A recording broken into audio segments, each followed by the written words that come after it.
Okay, good morning, everybody. I hope you can hear me.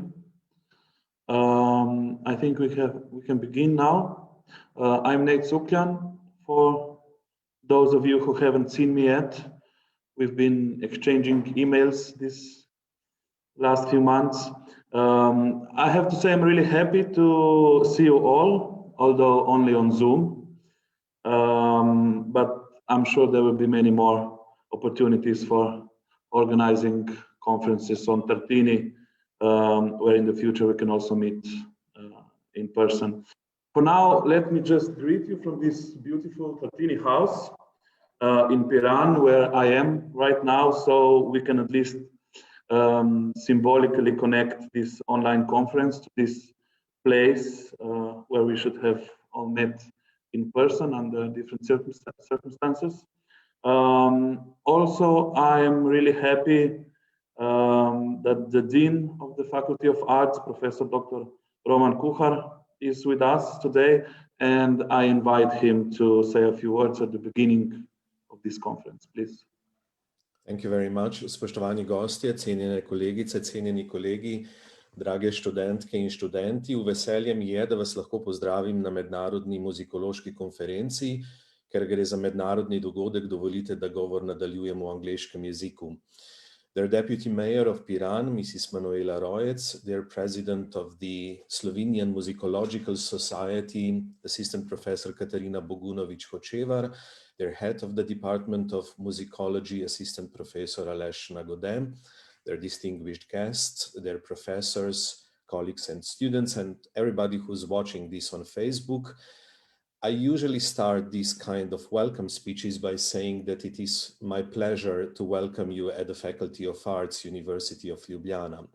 I am terribly sorry that this is currently not possible and that we have to meet online. But I did put a picture of the Faculty of Arts into my background, if that helps at all. I would like to welcome you to the International Musicological Conference in Search of Perfect Harmony, Giuseppe Tartini's Music and Music Theory in Local and European Contexts. In this new reality of ours, which I guess nobody really likes, we have yet again witnessed the power of music. The fact that people in lockdown all across Europe have been organizing tiny little concerts on the balconies of their houses and apartments tell us something about a mysterious power of music that connects people and brings them joy and hope. And I guess the same goes for this conference. Its focus is on scientific analysis and research of Tartini's work and his music theory, but I guess we wouldn't be talking about him and his music 250 years after his death if it wasn't for the fact that all of us find inspiration in at least some of his masterpieces. The new reality of lockdown has severely affected musicians all around the world. They are now finding new ways how to communicate with their audiences. By now, I guess we have all learned how digitalization of our culture, but also of our everyday lives, is important, particularly in the times of crisis, such as the COVID-19 pandemic. But we have also learned to appreciate more our physical space and physical experiences. There is also no doubt that digital humanities is our future. But considering the latest pandemic, I think we should also always insist that digital cannot be replaced with the physical, just like reality cannot be replaced with dreams. Giuseppe Tartini allegedly learned this lesson the hard way. When he was composing his most famous work, the Devil's Trill Sonata, he was trying to reproduce something that he has heard in his dreams. It was the devil who was playing the sonata with such great art and intelligence that it was impossible for a human being to rewrite it. Still, nearly 300 years later, we have a piece of music that continues to inspire new generations of scholars and audiences. I would like to express my gratitude to my colleagues at the Faculty of Arts and other organizers for making this international conference happen. The engagement with cultural heritage for sure reinforces our sense of belonging, which is of crucial importance, especially during these times of crisis as now. I wish you all a pleasant and inspiring conference. I also wish you good connections, a stable internet, clear sound, and good picture. In other words, I wish you things that we take for granted in our physical world. Thank you very much, and I hope that next time we can meet at the Faculty of Arts in Ljubljana. Thank you.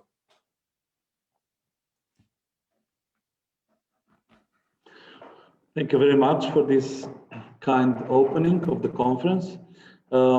As you all know by now, this conference is being organized by the Department of Musicology, the Faculty of Arts, and by the Slovenian Musicological Society. Therefore, I kindly ask the head of the Department of Musicology, Dr. ALEŠ NAGODE, to also say a few words.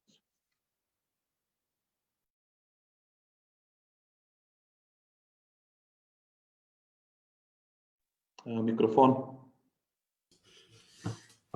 Dean Professor Dr. Roman KUHAR, distinguished colleagues, ladies and gentlemen, good morning, and on behalf of the Department of Musicology of Faculty of Arts, welcome to the symposium. In the past, only few musicians born on today's Slovenian territory achieved such artistic and professional format and international resonance as Giuseppe Tartini.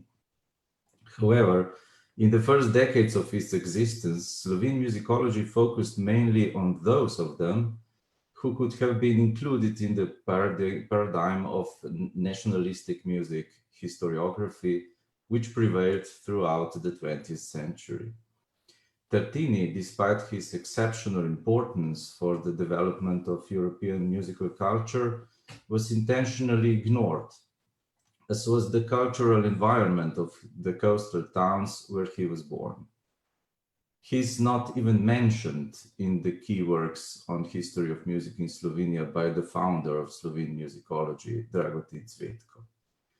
It was not until the 1990s that colleagues from the Institute of Musicology of the Scientific Research Center of the Slovenian Academy of Sciences and Arts began to draw attention to the rich and closely intertwined musical culture of Venetian Istria, and thus to its greatest musician.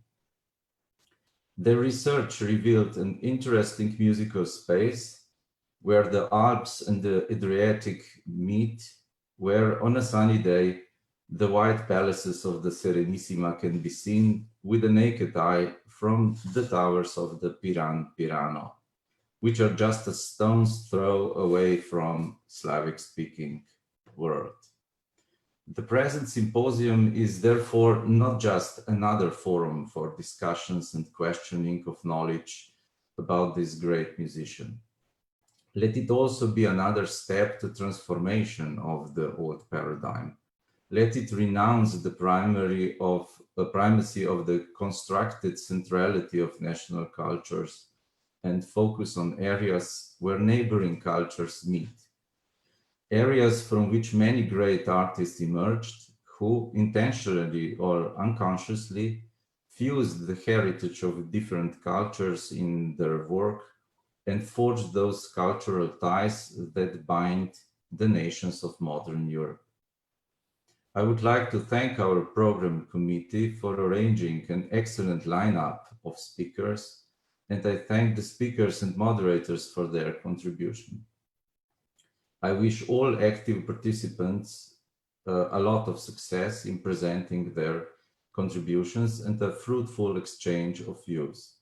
I hope, however, that we will soon be able to meet without the intervention of microphones and cameras. Thank you. Thank you very much, Dr. NAGODE, for this introduction. And now I invite Dr. KATARINA BOGUNOVIĆ HOČEVAR, the president of the Slovenian Musicological Society, who is also a member of the organizing committee, to say a few words. Thank you, Nate. On behalf of the Slovenian Musicological Society, it gives me a great pleasure to welcome you all to this conference dedicated to the 250th anniversary of death of Giuseppe Tartini. The Slovenian Musicological Society is voluntary, independent and non-profit association of musicologists and others who are active in the field of musicology. The society was founded in 1992 and its establishment was understood as an extension of a scholar work provided by Department of Musicology, Faculty of Arts, Ljubljana and Institute of Musicology of the Research Center of the Slovenian Academy of Science and Arts. In recent years, the Society has opened up also to the musicologists who work on non-scholar fields, but still connected to the discipline. One of the main tasks of our Society still stays the promotion and support of a scholar work and, of course, spreading it beyond the frame of musicological scholar field. In this opening speech, I would like to welcome the Dean of Faculty of Arts, University of Ljubljana, Roman KUHAR, the Chief of Department of Musicology of the same faculty, ALEŠ NAGODE, both keynote speakers, Sergio Durante and Pierpaolo Polzonetti. I also welcome sincerely all participants who, despite the wave of Corona crisis, found the time and motivation for being the important part at this conference and sharing with us scholar findings about Giuseppe Tartini, his music and his time. I would like to thank the Department of Musicology, Faculty of Arts and also 4 members of Executive Board of Slovene Musicological Society, Ana Vončina, Klemen Grabnar, Simona Moličnik, and especially Nate Sukljan, who was a crucial protagonist of this conference. Last but not the least, I would like to thank Ensemble Musica Cubicularis and Anne Freitag, who will take us tonight with the online concert into Tartini times. Let me now close by wishing you all a fruitful and stimulating conference in virtual Ljubljana.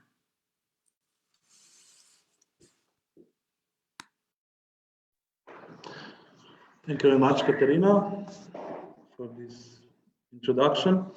From the very beginning of this conference, we had the support of the municipality of Piran and also the community of Italians of Piran that also offered to host this conference in this beautiful Tartini house.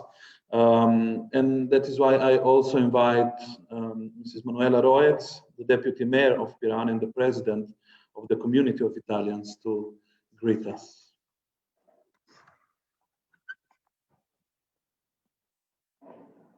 Dobro jutro vsem, buongiorno a tutti cari amici. Continuerò anch'io il mio discorso in inglese perché è un discorso che è rivolto un po' a tutti voi. I would like to welcome you on behalf of the municipality of Piran and our mayor, Mr. Genio Zatkovic. I would also like to express our sincere gratitude to all of you for your participation and to the organizers of this international musicological conference. Our municipality is proud to support every action to promote our most important resident, the composer and violinist Giuseppe Tartini. In particular, in this year, when we remember the 250th anniversary of his death. I would just like to thank you for continuing to do your job in this difficult time, and I really wish to see you all in 2022, when we will remember the 330th anniversary of Tartini birth. I hope that we will see each other then, that we will listen some music live, that we will shake our hands without any fear. Since then, I wish you all the best.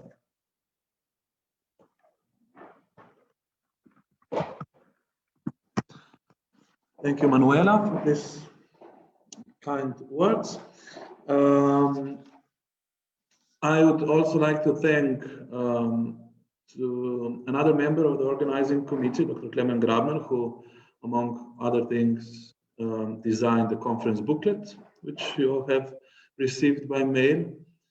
And finally, I should also mention Dr. Anna Voncina, our technical assistant, who you already know because she made the how to use Zoom video for you. If you have any technical problems during the conference, you know that she will be here to help you, to assist you. Okay, I think our conference is now open and I think we can begin. I really wish us a pleasant journey through all the conference sessions. I think we couldn't begin in a better way than with the keynote speech of Professor Sergio Durante from the University of Padua, where, as you know, Tartini spent most of his life. Professor Durante is undoubtedly one of the leading Tartini scholars, who is also very active in many Tartini initiatives. And because I can't wait to hear his speech, I kindly invite him to begin. Please.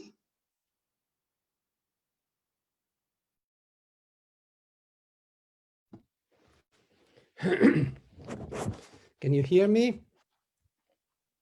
Yeah, good morning, dear colleagues, authorities. Thank you for the invitation. I would like to mention that we arrive to this conference, to the peak, I would say, of the Tartini celebration in this year in Ljubljana, even if only virtually, after the development of two very important projects devoted to Tartini.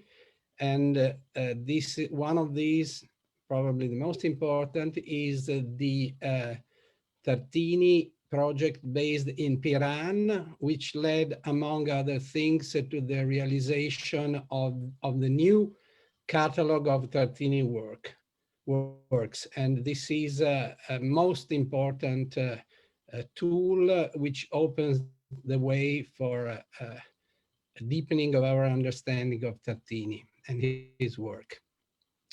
In the same project, also the realization of Tartini's epistolary was achieved and is now online. We will talk about this during the conference. Let me also mention, though, the work which was developed in Padua since 2014 under the name Tartini 2020, and that has brought, on one hand, to the inauguration of the new Tartini edition, which is a very complex task, as you all understand, and on the other, to the opening of an exhibition devoted to Tartini, which only 15 days after it was opened, it was immediately closed because of the present circumstances. But we hope it will be open again very soon, and that you all have a chance to come and visit. Let's go now to my speech. Questions about Tartini, his music, and his character. In the past half century, Tartini's scholarship has developed from an individual to a collective enterprise that includes scholars and musicians belonging not only to the more directly involved countries, that is Italy and Slovenia, but from many different geographical and cultural regions, from Canada to Australia, from Norway to South Africa, from the obvious field of music history to the less obvious field of psychoanalysis. The process at work in the case of Tartini is probably more complex than the customary need to study and reassess a relatively neglected composer. I'd like to dedicate this paper to the most prominent Tartini scholar of the last century, my late friend Pierluigi Petrabelli. This does not need special justification, since it is clear to all that his seminal work on the biographical sources amounted to a new beginning in Tartini's research. But Pierluigi was equally famous for his mastery of the discipline and for his wit. He used to say, quote, "I am certainly the greatest Tartini scholar," adding in a smile, "because nobody else is around." Half a century later, this is no longer the case. The number of colleagues who have devoted a fraction of their time to this composer has increased significantly and calls of itself for an explanation. Such expansion may be seen as a natural consequence of a more general phenomenon, in that historical musicology is expanding in inverted proportion to nowadays distancing from the music of the past. But there is more to it than that, and more specific to Tartini and his fortune in his lifetime. The difference between his notoriety in the 18th century and in the two following centuries is huge. There is no other case of a performer-composer who enjoyed such widespread fame in his time, more so on account of the fact that he did not move from the same relatively provincial city during most of his life.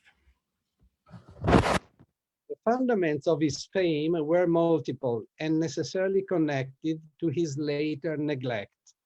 First, and more obvious, he was a performer of exceptional value, which means that he invented devices for the use of the instrument, sound combinations and effects that appeared new and surprising. His mastery of the bow on one hand and his expressive sound production on the other appeared unprecedented to contemporary listeners. We can only imagine the quality of that impression, but Tartini himself provides us with a clue about the indispensable relation between his compositions and his own performance. In 1750, he was commissioned to send a number of his concertos to Frederick the Great in Potsdam through Francesco Algarotti, and on that occasion, he cautioned his intermediary on the possible risks. I quote, "I must inform you as a good servant to limit my praises with this marvelous monarch, as on one hand he is too wise in every matter, and on the other your love for me exceeds any merit and any talent of mine. And although the Slav is very dear and most precious to me, I could never allow it to be harmful to such a patron of mine, as could easily happen in the present case, in which I am obliged by your command to send my compositions there to be examined and judged by this monarch. I blindly obey you, as I shall always do, but may God assist you. The gamble in the performance adds to this, since it is equally as impossible that another man, whoever he may be, might match my character and my expression with precision, as it is impossible for another man to look exactly like me." So his texts and his performance are one. We have no way to know whether Frederick liked the pieces or not, but the king was kind enough to send to Tartini an original melody, which was then used as the basis for a new concerto. The text of the letter stresses the importance of performance, obvious we might say, but conversely, it declares that in the absence of an adequate performance, Tartini himself could have doubts about the final success of his pieces. Thereafter, once Tartini was dead, we might argue that also his music risked not to survive. And in fact, it was so to a large extent. I do not mean to diminish the value of Tartini's compositions, but to place them in a correct perspective. Is it music that reaches its peak level largely through an eloquent and superior performance? I believe so. According to Petrobelli, Tartini, I'm now touching on another point. According to Petrobelli, Tartini was a totally honest type of man. It may have been so, but I am probably more malicious than Petrobelli, or rather, I think that each one has his own variant version of honesty. Tartini's reputation was not only the result of a candid devotion to music, but also the product of an original and forward-looking career planning. He was hired at the St. Anthony's Basilica Orchestra in 1721, and with the exception of the 3 Prague years from 23 to 26, he played there with rare exceptions until his retirement in 1765. Not enough attention has been paid so far to the uniqueness of that position. How many violinists of the period became the main musical attraction of a major sanctuary, not because of their devotional liturgical music, but rather because of their instrumental performance? None to my knowledge. By sticking to Padua rather than accepting the more prestigious positions that he was repeatedly offered, Tartini was assuring to his semi-liturgical concerts a composite audience formed by locals, but more importantly, by wealthy travelers to the shrine, who became the unpaid advertisers of their own special musical experience at St. Anthony's Basilica. When Burney said in his musical travel through Italy that he visited Padua months after Tartini's death with the attitude, quote, of a pilgrim to Mecca, end quote, he was characterizing the city as a music shrine and Tartini, rather than St. Anthony, as the object of veneration. The overlapping of functions, sanctuary and music venue, was complete in his imagination and expectations. Therefore, it is not too far-fetched to say that, consciously or not, but I believe consciously, Tartini devised a lucid planning. It is not by chance that his first book of concertos was published in Amsterdam in 1726 or 27. Immediately after, he opened his School of Violin and Composition in Padua. Another point. According to the explicit report of Achilles Rainer Delon, and implicitly by the dozens of students who attended his lessons, he was an extremely careful, charismatic, and effective teacher. However, his special gift for teaching is not a sufficient explanation. Opening a private school that attracted students from all over the continent and beyond was also a form of self-advertisement achieved through the students themselves. Some were exceptionally good, like Bini, Pagin, or Nardini. Many more were wealthy amateurs of diverse proficiency, all equally eager to boast of their studies with Tartini, adding the tale of E.T.A. Hoffmann, all trumpeting his virtuosity and the originality of his techniques. Also, the too often repeated story of the devil's dream, recently reappraised from the point of view of psychoanalysis in Padua's conference, can be seen with a fresh approach. What was for Tartini the use of telling time and again the story of this dream?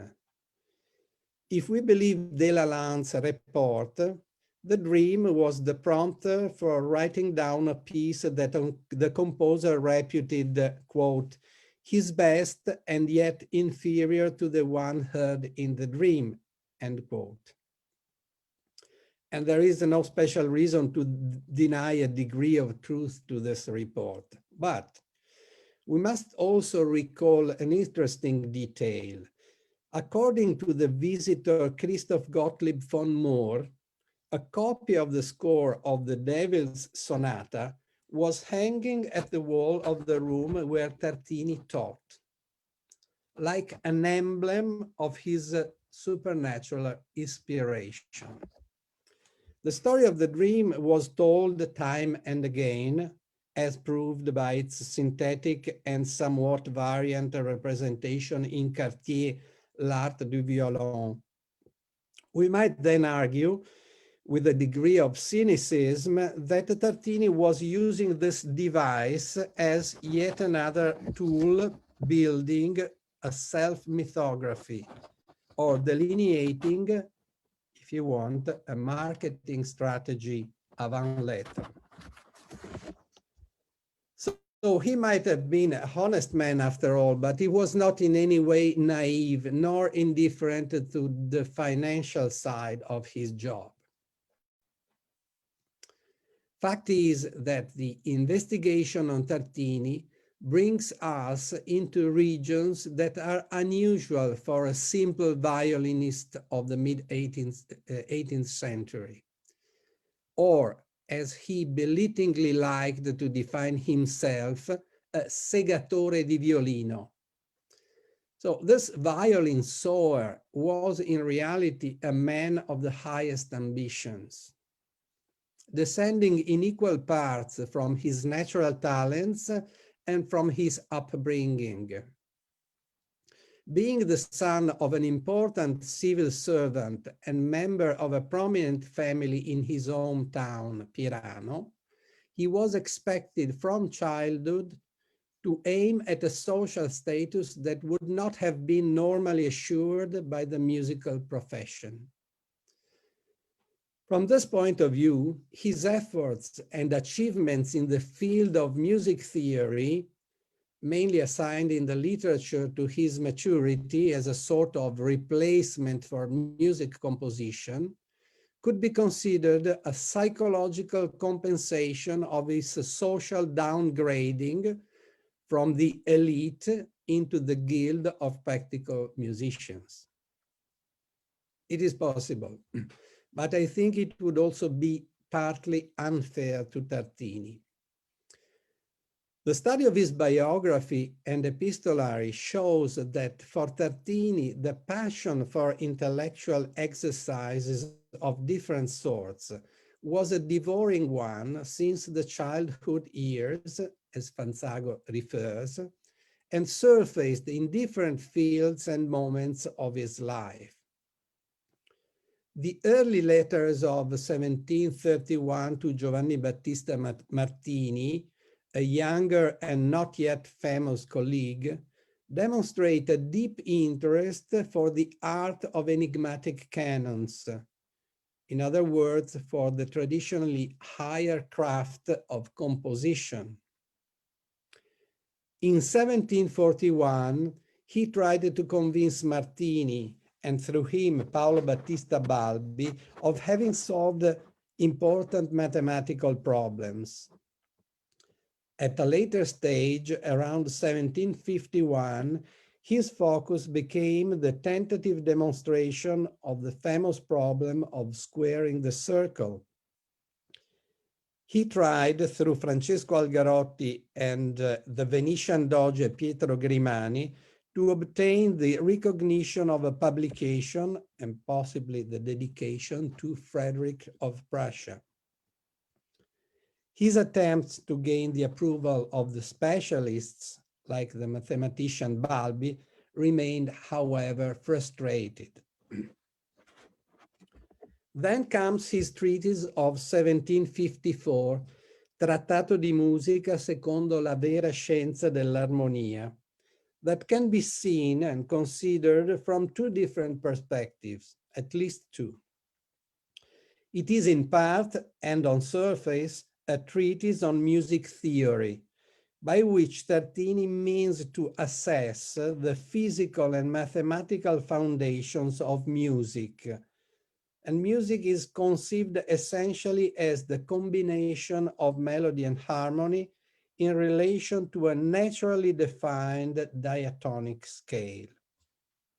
On the other, and more secret, it represents a declared attempt to combine and demonstrate a link between physics and metaphysics. He writes in the dedication of his treatise to Decio Agostino Trento, one of his students and a Venetian nobleman, quote, "I can praise myself of being perhaps the first, at least in present times, to discover the metaphysics of quantitative sciences, deducted from physical facts in such a way that it is impossible to separate them. I follow the truth which is found within the things as far as it leads me.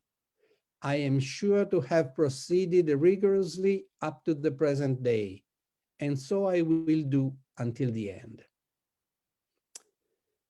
This quite unheard of goal is telling of Tartini's intellectual ambitions.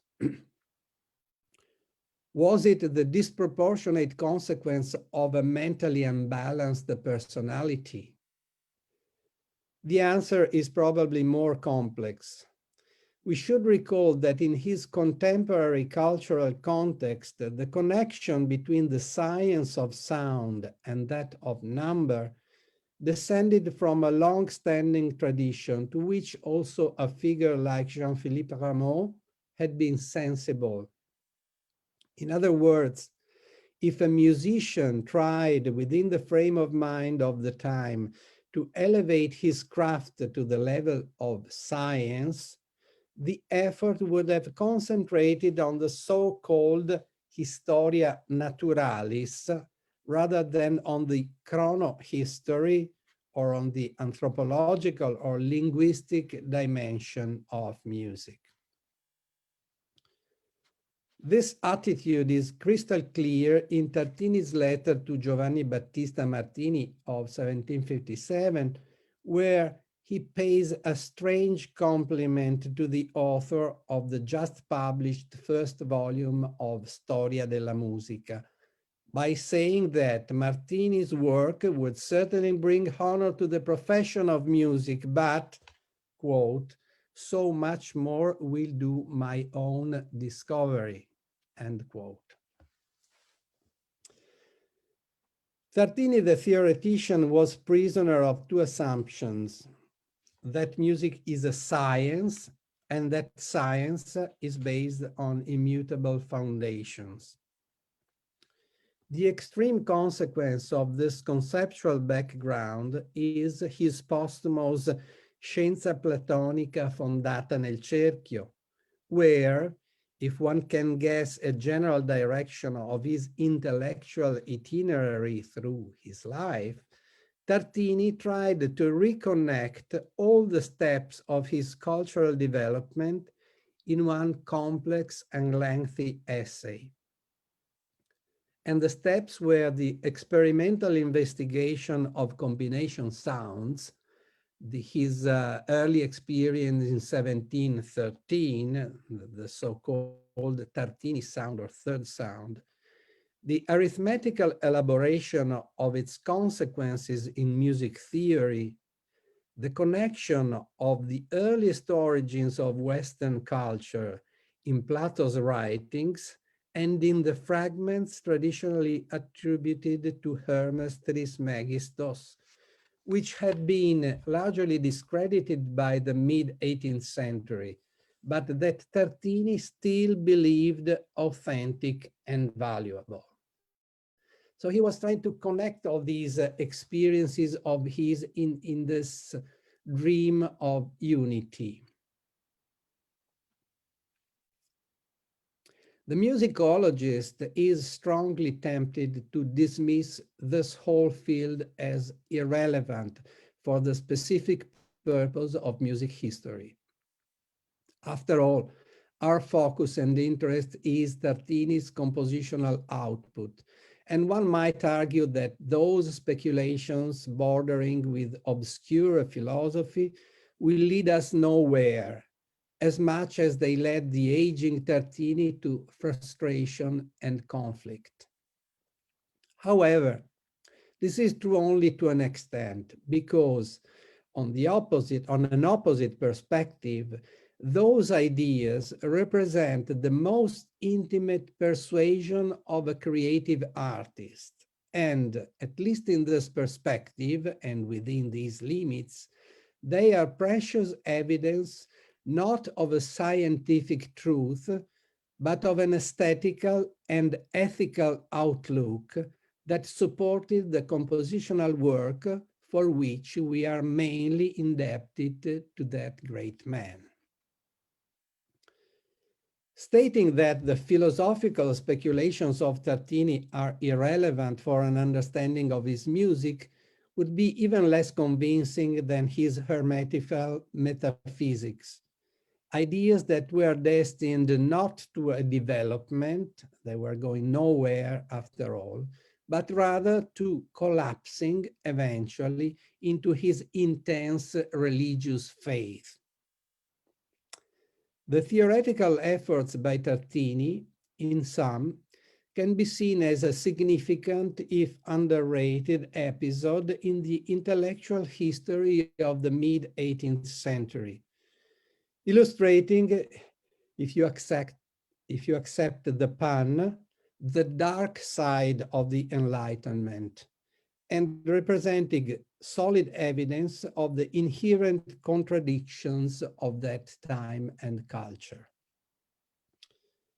Tartini's speculation is then not a pointless blathering, but adds something to our understanding of the broader European culture, while providing material for the narration of the artist's character.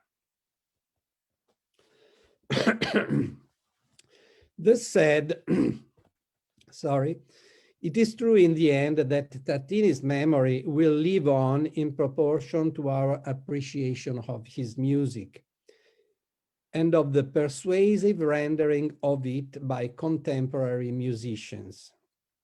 This is a further and distinct problem from 2 points of view: text criticism and performance practice. As to performance practice, it is clear that a generation of performers, not only historically informed, but musically convincing, are on the scene now and have built for themselves and for their audiences a renewed interest in Tartini. I should like to mention at least names like Mathieu Camilleri, Enrico Gatti, Federico Guglielmo, David Plantier, Leila Shayeg, Shushan Siranossian. As to the music texts, if we look at a distance to Tartini's gigantic oeuvre, we realize the complexity of problems involved. We might say that he composed too much music in too few genres, and observe that for most of his compositions, we are in doubt as to their relative chronology. It is, however, true that some of his most important printed collections were authorized and monitored and provide at least a chronological frame for the early production. These are all the pieces published by Michel Charles Sen, the 17 concertos of Opus 1, Book 1 to 3, to be considered significant early works. His 18 sonatas of Opus 1 of 1734 and of Opus 2, which have been in doubt until recently, but we can consider authorially based, and the 12 sonatas Opus 2 printed in Rome by Cleton in 1745. This accounts for 17 concertos, or maybe 24 if we tentatively add the Wittfogel editions. This opens up another problem that we have no time to investigate today. And 30 sonatas, so 17 or 24 concertos and 30 sonatas over a total output of 161 concertos and 204 sonatas. And I limit myself to the two main genres. Tartini appears to have considered at least 2 more publication projects for concertos and at least 1 collection of sonata, but they never materialized for reasons unknown. I surmise that there were sufficient works by Tartini on the market by the mid-18th century, at a point in his career when he was, in the first place, famous enough through the early prints, and at a point when his teaching activity earned him more money than any new published prints would have. But it is noteworthy that despite this favorable conjunction, he kept composing until the late years. Despite the current expansion of Tartini research, we are not yet in the position to have a complete grasp of his stylistic development, except for the valuable but too general characterizations by Dunias and Brainerd. We will certainly know more as the patient work of text criticism for the new Tartini edition is carried forward, but this will take time. In the while, I would like to comment on 3 aspects that appear characteristic. The form of his composition is extremely stable. In concertos, the ritornello form remains basically unvaried through his career, with very few exceptions, like the concerto for Leonardo Venier, for instance. In the case of sonatas, he adopts almost exclusively the binary form, or very rarely, the variation form, a sparely used relic of the final chaccona in Corelli's guise. It would be misleading to expect or look for a renovation or complication of forms. If anything, the contrary is true and can be seen more clearly in his relatively late little sonatas, traditionally identified with the pieces, or at least part of the pieces, transmitted in the autograph 1888 in Padua. Here, not only the standard movement is shorter, but also the performing medium tends to a minimum, renouncing the accompaniment of the bass, while entrusting its function to the double stops, or to the underlying, and one should say more theoretical than actually audible, third sounds, the true bass, as he used to say.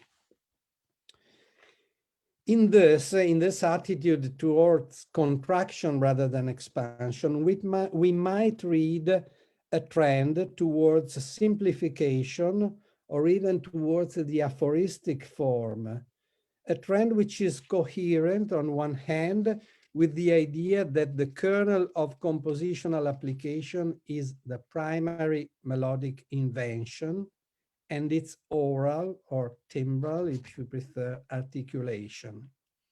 And on the other, with the practical use of such pieces, probably intended by Tartini for private use in solo performances, and in fact never published in his lifetime. Tartini's concept of form as a simple functional frame rather than an object of invention is clear also in the concertos. The potential monotony of this approach is balanced in the fast movements by the unending inventiveness of thematic gestures and by the progressive technical complication of the solo sections, delineating a climactic and yet elementary additive structure. The poetics of the fast movements, essentially virtuosic, is balanced by the intense expressivity of the slow movements, in which Tartini's originality of ethos and Stimmung comes to the fore. If this characterization of mine is correct, I find difficult to consider Tartini's oeuvre as a step towards the classical period, or even less towards romanticism, as somebody suggested in past times. While it seems more of a relatively independent episode within a composite European landscape of non-linear developments. Something should be said at this point about the importance of popular music in Tartini's thought. Pierpaolo Pozzonetti has written an important book on this subject, and I will not dwell on its important details, but I would like to recall a book which has been almost forgotten, but which is historically relevant, I think, and it is the one by Lev Ginsburg on Tartini. In fact, when Pierluigi Petrobelli mentioned himself as the only Tartini scholar of the time, he was quite forgetting the contribution by Lev Ginsburg. Why do I say that this is an interesting contribution? Because it was published at the peak of the Cold War in the 60s. And interestingly, it was published in Russia. And basically the ideological support and the reason for the publication of this book was in fact the importance of popular music, or what was considered to be popular music, from the point of view of the ideological standards of the Soviet Union. The book has interesting perspectives in that Ginsburg also tried to recognize aspects of popular music in Tartini's melodies. I mean, not through a concordance with actual pieces found in popular repertory, verifiable popular repertory, but in the character of some Tartini's melodies.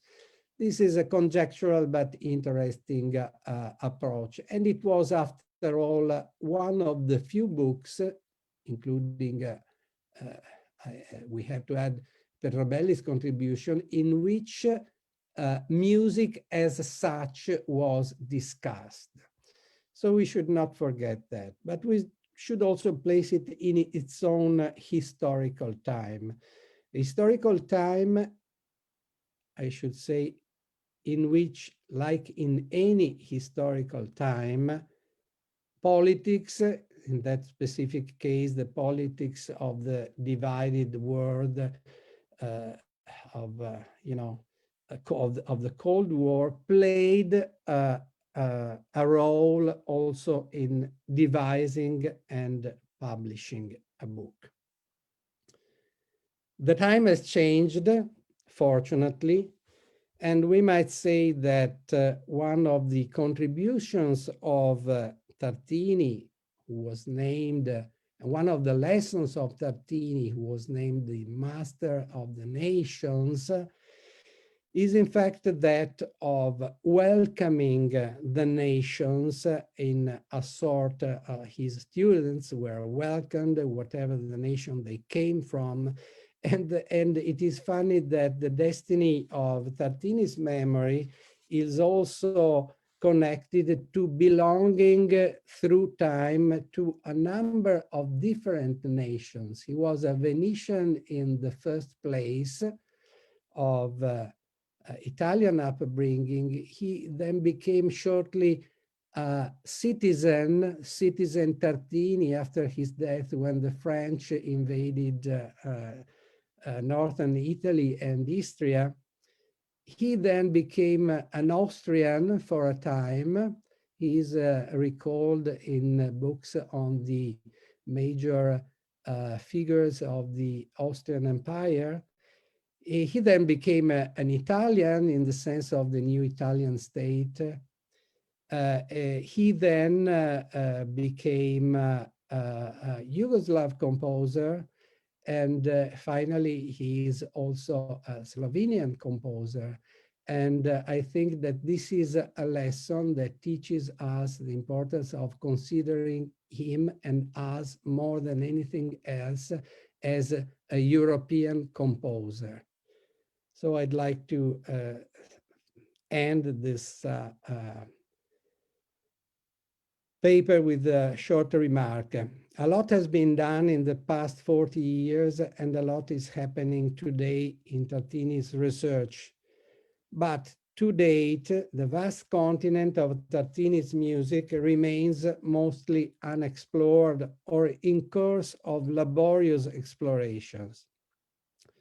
This is a collective task that can only be entrusted to a generation of scholars, to their willingness to find out and their ability to narrate the possibly arcane but surely existing connections between the multiple facets of a most intriguing personality.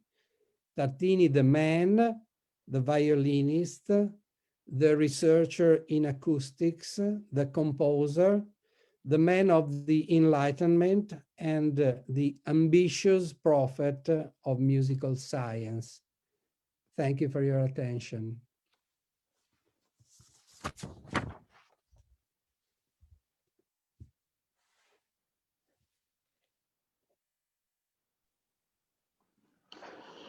Thank you very much for this really broad insight into Tartini's life and work and his thoughts and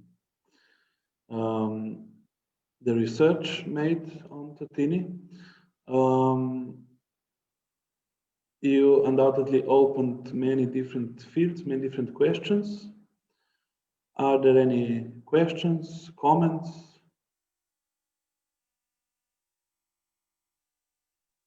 The book you mentioned was by Led Ginsberg, am I right? Yes. Okay, thank you.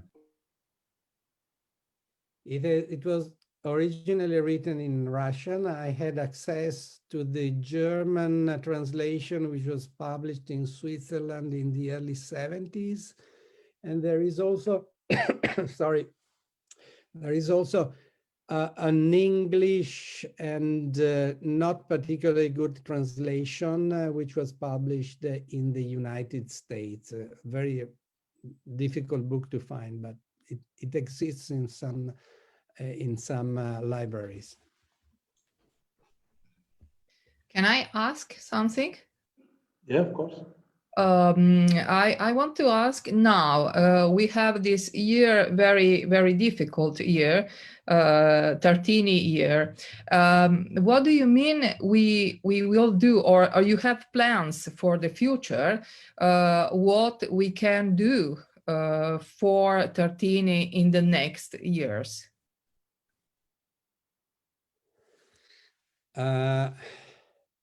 Well, I think the most important thing we should be doing is to publish his unpublished work, and also to republish those works which are already accessible, but maybe in editions which are not so satisfactory from a scholarly point of view.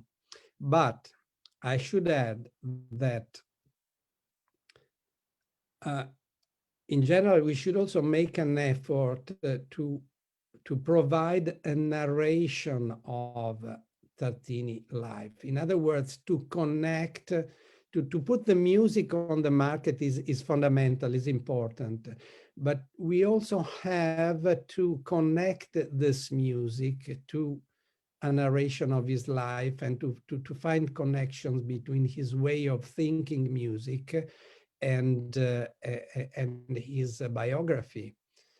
What would be our understanding of Beethoven without the Heiligenstadt Testament, for instance? I mean, we don't have that kind of document for Tartini, but we have a lot from Tartini.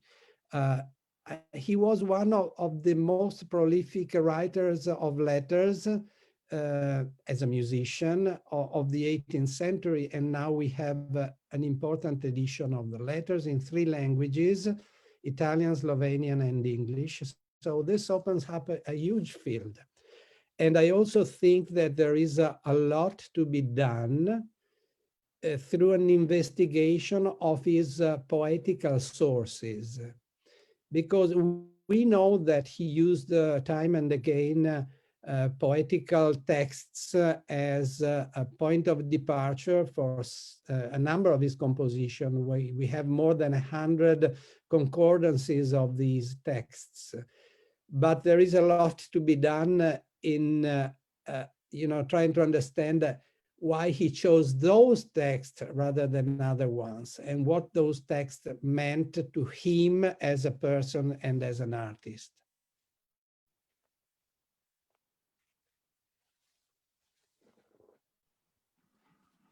Okay, thank you. More questions? Ideas, thoughts? Thank you for your presentation. I would like to ask, when you talked about Tartini's theoretical engagement, can you slightly more explain what do you mean about the dark side of the Enlightenment in Tartini's case? Thank you. Well, I mean, in general, I will try to characterize in this, which probably needs a book to go really deep into the subject, but I will try to be as simple as possible.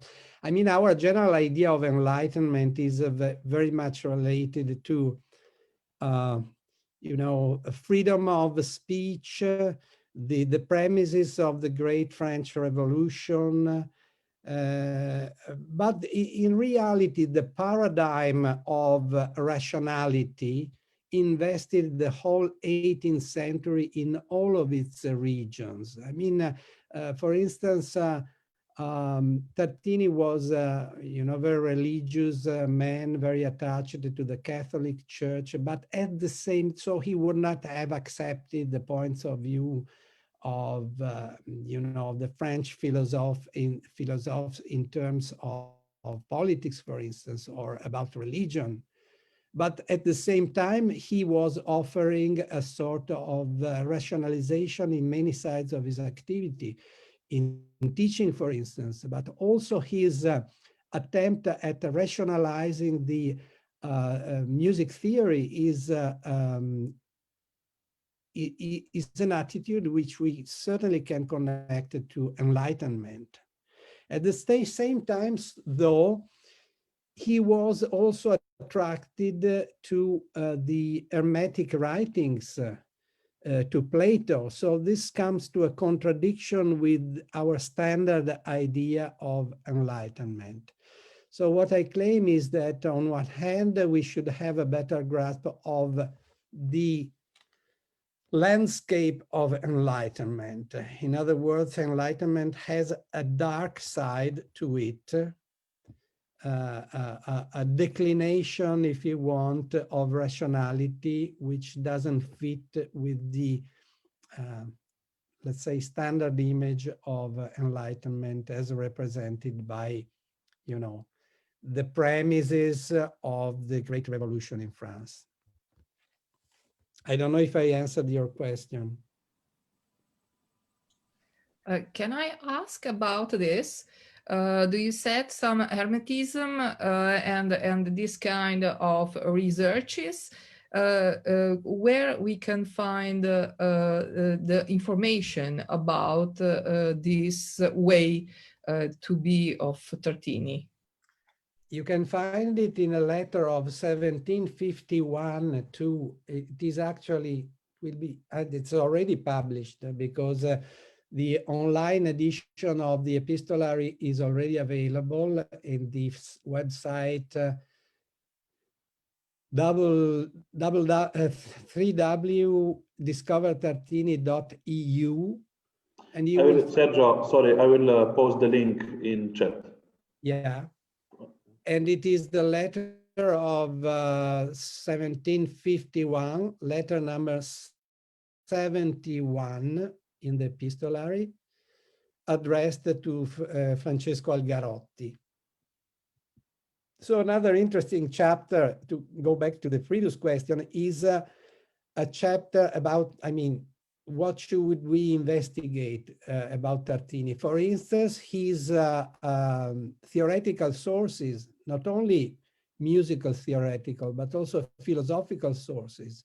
What was he reading about, what was he reading of Plato? What did he know about the Hermetic fragments? How did he have access to those writings?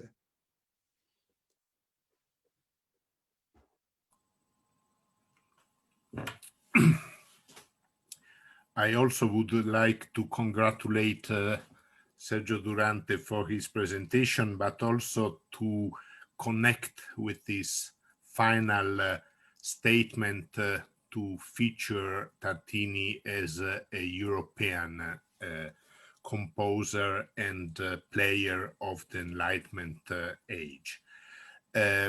For the interest of everybody, even if already mentioned in the last words, I would really stress the opportunity set by the digitalization of most of Tartini's writings, thanks to the European project funded by the Italy-Slovenia Interreg program, that we can consider now as fully available for the public, and first of all, I think for the scholars and researchers and musicians committed to the recovery of the full evidence of the Tartini's role and heritage in the cultural history of the world. This is to say that everybody of the participants to a conference like this and other events in this period could be not only personally interested, but also an active player of dissemination of the knowledge on the availability of this source of documentation and accessibility to Tartini worldwide, thanks also to the presentations in 8 different languages that are available in the trilingual website, where Italian, Slovene, and English languages are fully developed, and most of the publication is also available in German language.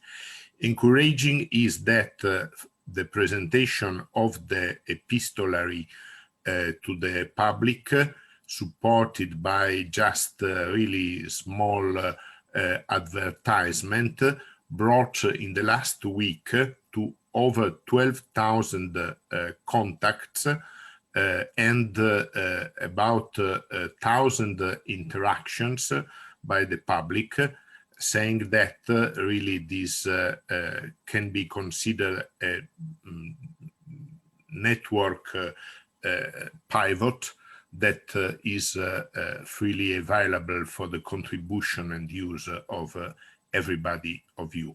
And I wish you will benefit of this. Thank you. I have a question about, because you mentioned his connection to Plato, and you were asking, you know, how did he get a hold of these fragments of Plato? And I was wondering if there's been any research on whether or not Tartini had any connection, or if there was any influence through the Roman academies in the early 18th century, which were invested in Platonic aesthetics and thought. Not to my knowledge. It is more than likely that such contacts did take place, but there is no research, specific research. And to my knowledge, there is no document that proves a contact, although we know that, I mean, Tartini traveled extensively through Italy, and he was also probably in Rome, or more than probably in Rome. But unfortunately, there are no documents, not to my knowledge at least.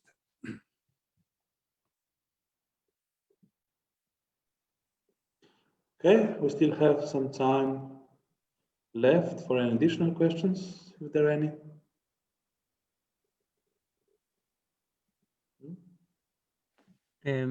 I have a question, if possible.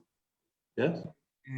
Well, first of all, thank you, Sergio, for this really wonderful overview of past, present, and future of Tartini studies.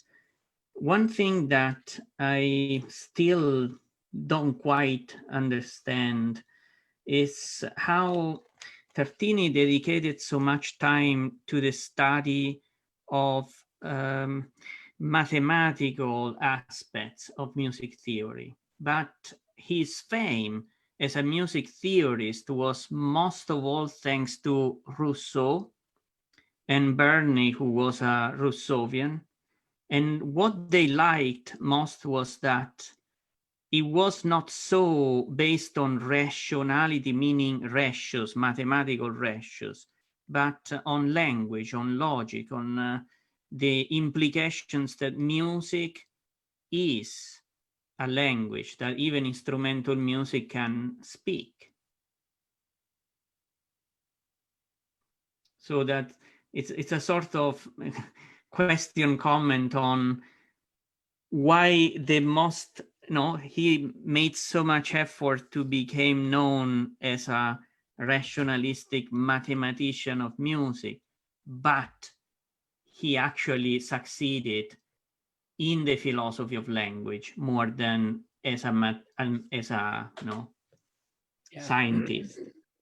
Well, Pierpaolo, I might only try to guess. I mean, after all, those writers that you mentioned, they actually tried to use Tartini for their own purposes. I mean, use Tartini. They read Tartini for their own purposes. And whoever has entered the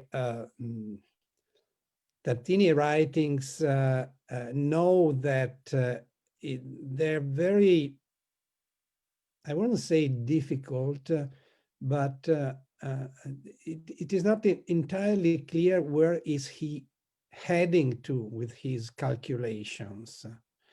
So that is a part which probably was, entirely skipped, or at least partially skipped by these readers. And they came to the fractions of Tartini's writings, which could be interesting from their own point of view. But one thing I think you would agree with me that mathematics was so important to Tartini because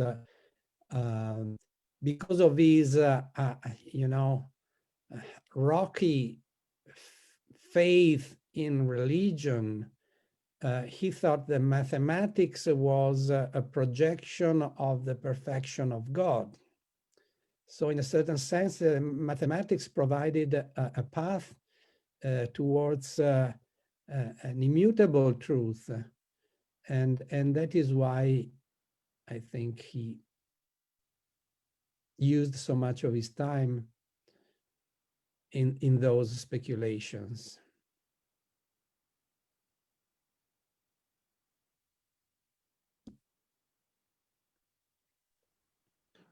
Okay, thank you. I think Bela Brower had another question.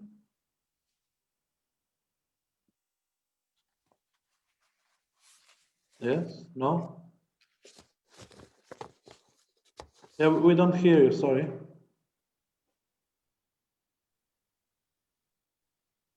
No? Something is wrong? And now? Now it's okay, yes. Yeah, thank you very much, Professor Durante, for the all-embracing survey of the problems related to the current Tartini research. My question is, do we have any documentary proof of Tartini's contacts with Antonio Conti? Because they both are in Padua during 17 years, and it is very natural to suppose that there was some impact of all the, theories that Conti transmuted from Europe, etc. No, not that I know.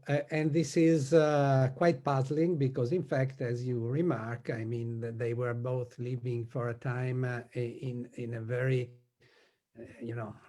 let's say, restricted environment. We tend to think that it would have been impossible that they didn't meet, that they didn't discuss. On the other hand, exactly because they were living in the same place, they didn't have a special reason to exchange letters, for instance. This is also an open question as to the possibility that Rousseau and Tartini actually met personally during Rousseau's stay in Venice. I really don't remember precisely now, but I think around 1743 or 44, he was living in Venice. But there is no document about their actual meeting, and the same is true of Conti. Thank you. If I may add, on the side of the important publication of Tartini's letters and exchange of letters, I should say that I'm totally convinced that there are more letters and documents by Tartini to be found in European archives. So, we are at an important step, but there is a future also for documents which are presently unknown. Thank you for your question. Okay, thank you. More questions, comments, thoughts?